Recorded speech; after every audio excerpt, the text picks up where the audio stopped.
안녕하십니까. JTV 저녁 뉴스입니다.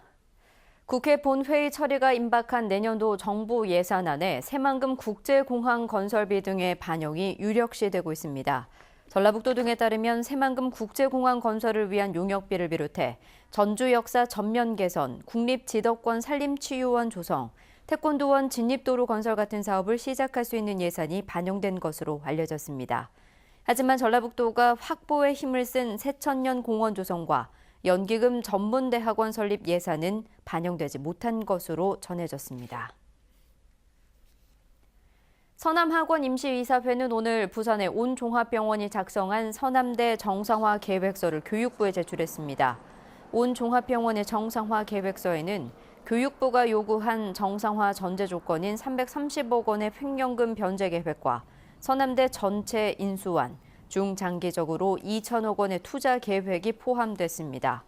서남대 교수협의회는 교육부가 마지막 회생부시인 온종합병원의 정상화 계획서마저 불수용 조치를 결정한다면 족벌 세습과 횡령금 탕감을 통한 비리 사학을 옹호하는 것이라며 사학분쟁조정위원회에 정상화 계획서를 상정하라고 요구했습니다.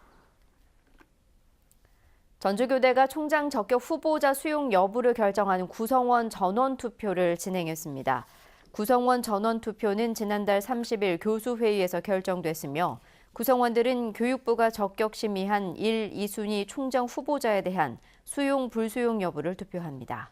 전주교대는 투표 결과를 토대로 오늘 밤 안에 총장 임용 후보자를 결정해 교육부에 통보할 예정입니다. 완주군이 오는 2025년까지 사회적 경제를 체계적으로 육성하기 위한 이른바 소셜 굿즈 계획을 발표했습니다.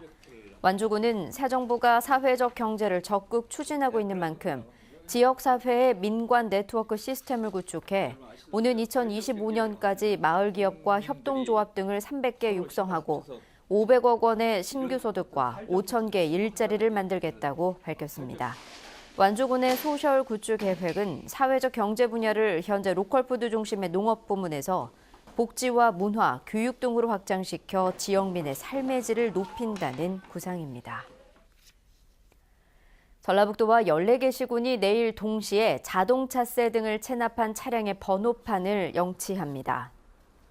전라북도와 14개 시군은 공무원 200명을 투입해 자동차세를 2차례 이상 체납하거나 불법 주정차 등의 과태료를 30만 원 이상 내지 않은 차량의 번호판을 내일 하루 동안 일제히 영치하기로 했습니다.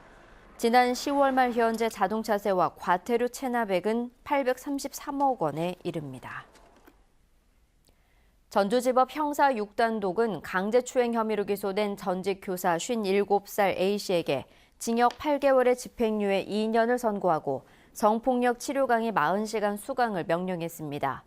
전북 모 고등학교 교사였던 A씨는 지난해 12월 학교 교실로 20대 여교사를 불러낸 뒤 끌어안고 강제로 입맞춤을 하려 한 혐의로 기소됐습니다.